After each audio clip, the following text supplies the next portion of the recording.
দর্শক, এই মুহূর্তে বাংলাদেশের রাজনৈতিক আকাশ এক অভূতপূর্ব আলোড়নে পূর্ণ হয়ে উঠেছে এবং একটি মাত্র বক্তব্য সারা দেশের মানুষকে নিয়ে এসেছে প্রচণ্ড প্রত্যাশা এবং কৌতূহলের এক জায়গায়। গতকাল এক সংবাদ সম্মেলনে সাংবাদিকদের দেওয়া এক বক্তব্যে মাননীয় প্রধানমন্ত্রী তারেক রহমান বলেন, বাংলাদেশের পরবর্তী রাষ্ট্রপতি হচ্ছেন আমার সহধর্মিণী ডাক্তার জুবাইদা রহমান। যে বক্তব্যটি তাৎক্ষণিকভাবে দেশের সকল মাধ্যমে এবং সোশ্যাল মিডিয়ার বিভিন্ন প্ল্যাটফর্মে ছড়িয়ে পড়েছে দাবানলের মতো। এই একক এবং অপ্রত্যাশিত ঘোষণা সারা বাংলাদেশ জুড়ে সৃষ্টি করে ফেলেছে অভূতপূর্ব চাঞ্চল্য। দেশের প্রতিটি কোণ থেকে, শহর থেকে গ্রাম, অফিসের আলোচনা থেকে শুরু করে চায়ের দোকানের আড্ডা পর্যন্ত সর্বত্র এখন আলোচিত হচ্ছে এই সংবাদ। কিছু মানুষ এটিকে দেখছেন নারী ক্ষমতায়নের একটি অভূতপূর্ব পদক্ষেপ হিসেবে, কিছু আবার উত্তেজিত হয়েছেন এই সম্ভাবনায় যে বাংলাদেশ তৈরি করতে চলেছে নিজের ইতিহাসে একটি নতুন মাইলফলক। তবে অন্যদিকে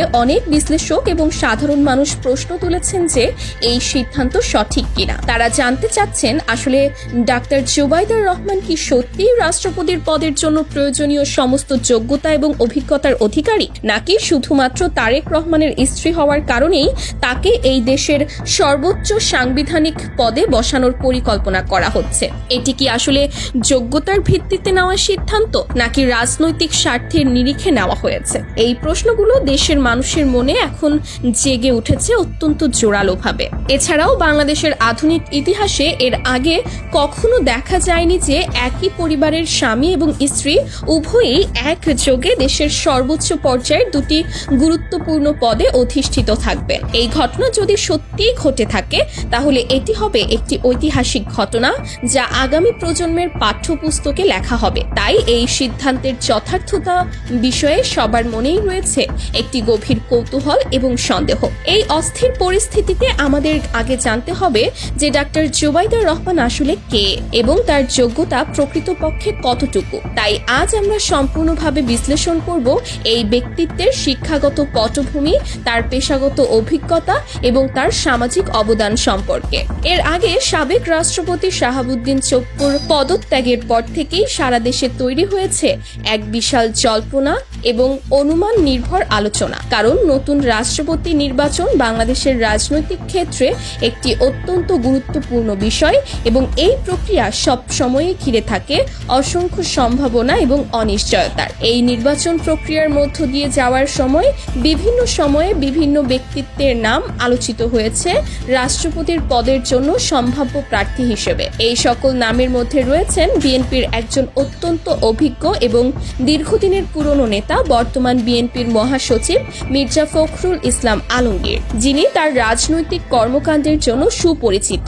এছাড়াও আলোচনায় এসেছেন বাংলাদেশের আরেকজন গুরুত্বপূর্ণ রাজনৈতিক নেতা নজরুল ইসলাম খান, যিনি বিভিন্ন সময়ে বিভিন্ন গুরুত্বপূর্ণ দায়িত্ব পালন করেছেন। অন্যদিকে অনেকেই সামনে এনেছেন খন্দকার মোশাররফ হোসেনের নাম, যিনি বাংলাদেশের রাজনৈতিক ইতিহাসে একজন উল্লেখযোগ্য ব্যক্তিত্ব এবং যার রাষ্ট্রপতি হওয়ার সম্ভাবনা নিয়ে সবচেয়ে বেশি আলোচনা হয়েছিল। এমনকি কেউ কেউ সামনে এনেছেন বিশ্ববিখ্যাত অর্থনীতিবিদ ডক্টর মোহাম্মদ ইউনুসের নামও, যিনি গ্রামীণ ব্যাংক প্রতিষ্ঠা করে নোবেল পুরস্কার পেয়েছেন এবং দেশে ব্যাপক জনপ্রিয়তা রয়েছে তার। কিন্তু তারেক রহমান সরকারের কখনোই এই বিষয়ে কোনো সরাসরি এবং স্পষ্ট ঘোষণা আসেনি যে তাদের প্রথম পছন্দ আসলে কে। এই অস্পষ্টতা এবং অনিশ্চয়তা থেকেই দেশের সাধারণ মানুষ এবং ইন্টারনেট, সোশ্যাল মিডিয়ার বিভিন্ন প্ল্যাটফর্মে তৈরি করেছিল নিজস্ব অনুমান এবং বিশ্লেষণ। জনমতের অনুযায়ী খন্দকার এবং তার রাষ্ট্রপতি হওয়ার দরজা ছিল অনেকটাই কাছাকাছি বলে ধারণা করা হয়েছিল। কিন্তু সকল প্রত্যাশা এবং অনুমান ভেঙে দিয়ে তারেক রহমানের এই অপ্রত্যাশিত ঘোষণা এখন দেশব্যাপী সৃষ্টি করেছে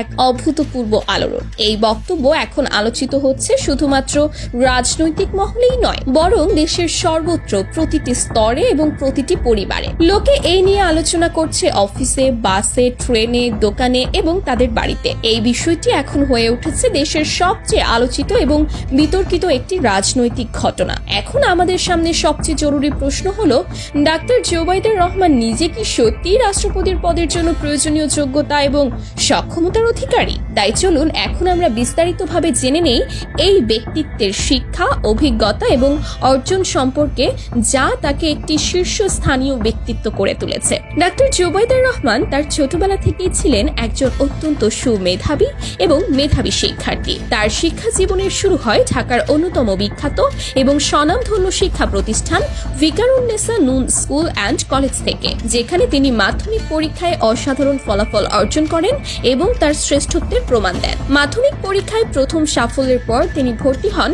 আরেকটি বিখ্যাত প্রতিষ্ঠান হলি ক্রস কলেজে, যেখানে তিনি উচ্চ মাধ্যমিক পরীক্ষায়ও অর্জন করেন অসাধারণ ফলাফল এবং পরীক্ষায় প্রথম হওয়ার সম্ভাবনা তৈরি করেন। এই প্রাথমিক সাফল্যের পর তিনি আবেদন করেন দেশের সবচেয়ে মর্যাদাপূর্ণ এবং সেরা চিকিৎসা শিক্ষা প্রতিষ্ঠান ঢাকা মেডিকেল কলেজে, যেখানে তিনি সফলভাবে ভর্তি হন এবং আরম্ভ করেন তার চিকিৎসা শিক্ষার যাত্রা। ঢাকা মেডিকেল কলেজে তার 5 বছরের কঠোর পরিশ্রম এবং নিবেদিত অধ্যয়নের ফলে তিনি শুধুমাত্র MBBS ডিগ্রি অর্জন করেই সফল হননি, বরং অর্জন করেছেন তার ব্যাচের শীর্ষ মর্যাদা এবং স্বর্ণ পদকের সম্মান, যা প্রমাণ করে তার অসাধারণ মেধা এবং নিষ্ঠা। শিক্ষা জীবনের এই উজ্জ্বল অর্জনের পর তিনি পরবর্তী পদক্ষেপ নেন তার ক্যারিয়ারকে আরও উন্নত এবং বিশেষায়িত করার জন্য। তিনি অংশগ্রহণ করেন বাংলাদেশের অন্যতম কঠিন এবং প্রতিযোগিতামূলক পরীক্ষা BCS এ, যেখানে তিনি সফলভাবে উত্তীর্ণ হন এবং নির্বাচিত হন 13তম BCS স্বাস্থ্য ক্যাডারে। এই সাফল্য তাকে নিয়ে আসে বাংলাদেশ সরকারের চিকিৎসা বিভাগে একজন সরকারি চিকিৎসক হিসেবে, যেখানে তিনি শুরু করেন তার দায়িত্বশীল পেশাগত সেবা। কিন্তু তিনি এখানেই থেমে থাকেননি। তার জ্ঞানের পিপাসা এবং বিশেষায়িত শিক্ষার প্রতি অঙ্গীকার তাকে অনুপ্রাণিত করে আরও উচ্চতর শিক্ষা অর্জনের জন্য। তিনি বিশেষত আগ্রহ নিয়েছিলেন হৃদরোগ বিদ্যায়, যা চিকিৎসা বিজ্ঞানের একটি অত্যন্ত গুরুত্বপূর্ণ এবং চ্যালেঞ্জিং শাখা। এই লক্ষ্যে তিনি আবেদন করেন বিশ্বখ্যাত এবং প্রতিষ্ঠিত ব্রিটিশ বিশ্ববিদ্যালয় ইম্পেরিয়াল কলেজ লন্ডনে, যা হৃদরোগ বিদ্যায় একটি শীর্ষস্থানীয় প্রতিষ্ঠান এবং যেখানে বিশ্বের সেরা গবেষক এবং শিক্ষকরা কাজ করেন। ইম্পেরিয়াল কলেজ লন্ডনে তার প্রবেশ নিজেই ছিল একটি বড় কৃতিত্ব এবং এটি প্রমাণ করে তার আন্তর্জাতিক মানের শিক্ষাগত দক্ষতা এবং যোগ্যতা। সেখানে তিনি সফলভাবে সম্পন্ন করেন তার মাস্টার অফ সায়েন্স ডিগ্রি কার্ডিওলজিতে এবং শুধুমাত্র ডিগ্রি অর্জন করেই ক্ষান্ত হননি তিনি, বরং তিনি অর্জন করেছেন রেকর্ড নম্বর এবং ডিস্টিংশন, যা তাকে স্থাপন করেছে সেই প্রতিষ্ঠানের মেধা তালিকার শীর্ষে এবং প্রমাণ করেছে তার বিশ্বমানের শিক্ষাগত সক্ষমতা। তার এই অসাধারণ একাডেমিক যাত্রা এবং গভীর বিশেষজ্ঞতার পাশাপাশি তিনি বর্তমানে সক্রিয়ভাবে নিয়োজিত রয়েছেন সামাজিক এবং জনকল্যাণমূলক কাজে। বিশেষত তিনি কাজ করছেন জিয়াউর রহমান ফাউন্ডেশনের সহ-সভাপতি হিসেবে, যেখানে তিনি পরিচালনা করছেন বাংলাদেশের স্বাস্থ্য খাতে বিভিন্ন উন্নয়নমূলক এবং সুধারমূলক কর্মকাণ্ডে। এই সংস্থার মাধ্যমে তিনি প্রচেষ্টা চালাচ্ছেন দেশের প্রান্তিক এবং দূরবর্তী এলাকায় আধুনিক চিকিৎসা সেবা পৌঁছে দেওয়ার জন্য, যাতে সাধারণ মানুষও পায় মানসম্পন্ন চিকিৎসা সেবা। এছাড়াও তার উদ্যোগে জেলা হাসপাতালগুলোতে স্থাপিত হয়েছে ICU ইন্টেনসিভ কেয়ার ইউনিট সুবিধা, যা জরুরি চিকিৎসার জন্য অপরিহার্য। তিনি উদ্যোগ নিয়েছেন থ্যালাসেমিয়া রোগীদের জন্য জাতীয় ডাটাবেস তৈরি, যা রোগীদের ট্র্যাকিং এবং উন্নত চিকিৎসা সেবা প্রদানে সাহায্য করবে। এমনকি তিনি উৎসাহিত করছেন তরুণ মেধাবী ছাত্রদের চিকিৎসা ক্ষেত্রে উদ্ভাবনী এবং উদ্যোক্তা হতে, এবং এজন্য তিনি নেতৃত্ব দিচ্ছেন বিভিন্ন জাতীয় কনফারেন্স এবং সেমিনারে। এখন প্রশ্ন হলো, বাংলাদেশের সংবিধান অনুযায়ী একজন ব্যক্তিকে রাষ্ট্রপতি হওয়ার জন্য তার কি কি যোগ্যতা সম্পন্ন করতে হয় এবং ডাক্তার জুবাইদা রহমানের কি সেসব যোগ্যতা রয়েছে?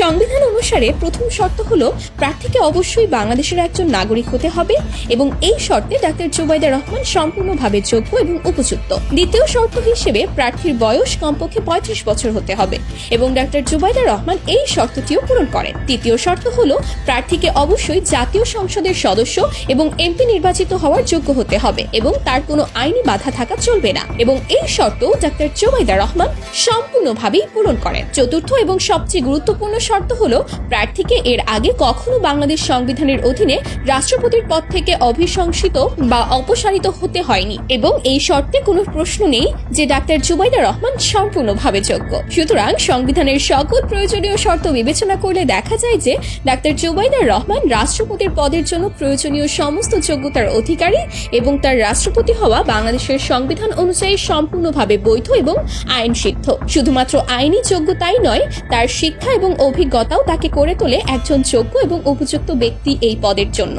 আমরা এর আগেও দেখেছি বিশ্বের বিভিন্ন দেশে একই পরিবারের একাধিক সদস্য একসাথে সরকারি গুরুত্বপূর্ণ পদে অধিষ্ঠিত থাকার উদাহরণ। এটি একটি প্রচলিত ঘটনা অনেক গণতান্ত্রিক দেশে এবং এতে কোনো অসাংবিধানিকতা নেই। তবে বাংলাদেশের প্রেক্ষাপটে এটি সত্যিই একটি নতুন এবং অভূতপূর্ব ঘটনা হবে, যা দেশের ইতিহাসে স্মরণীয় হয়ে থাকবে। অনেকের মতে ডাক্তার জুবাইদা রহমান তার অসাধারণ শিক্ষাগত পটভূমি, আন্তর্জাতিক মানের বিশেষজ্ঞতা, স্বাস্থ্য খাতে তার গভীর জ্ঞান এবং সামাজিক কল্যাণে তার নিবেদন এবং সেবার কারণে রাষ্ট্রপতির পদের জন্য একজন যোগ্য ব্যক্তিত্ব। তার দক্ষতা এবং অভিজ্ঞতা দেশের সর্বোচ্চ পদে থাকলে দেশের মানুষ নিশ্চিতভাবে লাভবান হবে। এখন প্রশ্ন আপনাদের কাছে, দর্শক, তারেক রহমানের নেতৃত্বে বাংলাদেশের পরবর্তী রাষ্ট্রপতি সত্যিই হবেন ডাক্তার জুবাইদা রহমান, নাকি এর আগে যে সকল নাম আলোচনায় এসেছিল তাদের মধ্যে থেকে কেউ একজন বা অন্য কোনো ব্যক্তি হবেন? আর আপনি নিজে ব্যক্তিগতভাবে কাকে রাষ্ট্রপতির দায়িত্বশীল পদে দেখতে চান? কেউ কেউ হয়তো ডাক্তার জুবাইদা রহমানকে সমর্থন করবেন তার যোগ্যতার কারণে, আবার কেউ হয়তো সন্দেহপ্রবণ থাকবেন রাজনৈতিক স্বার্থের বিবেচনায়। যাই হোক, আপনাদের মূল্যবান বক্তব্য আমাদের কমেন্টে জানিয়ে দিন। আমাদের পরবর্তী সকল তথ্যপূর্ণ প্রতিবেদন এবং বিশ্লেষণ সবার আগে পেতে আমাদের ইউটিউব চ্যানেলটি সাবস্ক্রাইব করুন এবং ফেসবুক পেজটি ফলো করতে ভুলবেন না। এতক্ষণ সাথে থাকার জন্য আপনাদের সবাইকে অসংখ্য ধন্যবাদ।